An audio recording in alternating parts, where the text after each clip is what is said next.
Instagramlarda ko'rib qolyapman, dadamga degan yozuvni ko'ryapman aka. Dadajonimga degan yozuvni ko'ryapman. Mayli.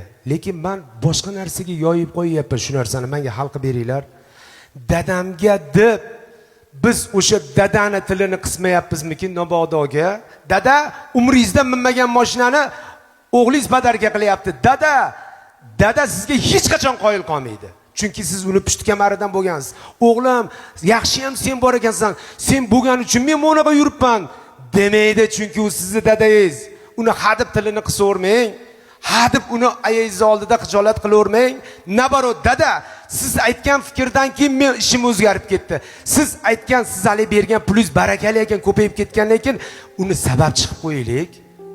Dadani sabab chiqib qo'yaylik. Dada, agar siz bo'lmaganingizda o'sha ish bo'lmasdi deb dadangiz tili uzunroq bo'lib tursin. Ayingiz oldida, chunki sizni ham xotiningiz bor, bolalaringiz oldida tilingiz qisilmaslik kerak-ku.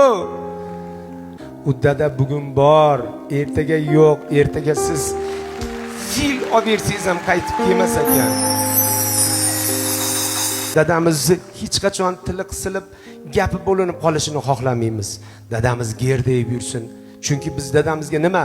O'sha mashinangizni olib bergandan keyin kechasi 2 da kelsangiz ham indamasinmi? Eski dadangizni yo'qotib qo'yasiz. Kel o'g'lim uyga degan dadani yo'qotib qo'yasiz. Eski mehribon dadangizni yo'qotib qo'yasiz. Jahldor dadangizni yo'qotib qo'yasiz. Chunki qo'yenda ishlayapti deydi. Qayerda ishlayapsiz o'zi? Nimani qoyillatib qo'yyapsiz o'zi? Siz sababchisiz xolos. Allohning lashkarisiz xolos. Sizga Xudo beryapti, buyruq bor, shunga berib qo'ygin deyapti. Siz sababchi bo'lib olib kelib beryapsiz xolos. Uni siz yaratganingiz yo'q. Uni siz borib zavodda qiynalib olib kelganingiz yo'q.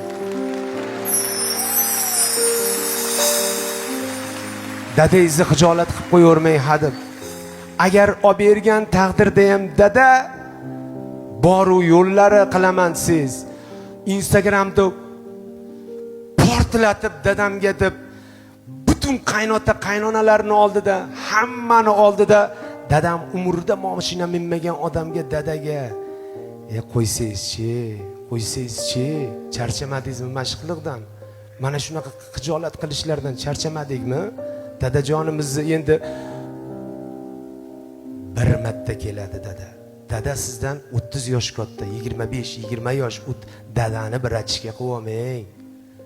Dadangizni xohlagan ishimni qilsam dadamga bitta mashina olib berib, eski dadangizni yo'qotib qo'yasiz.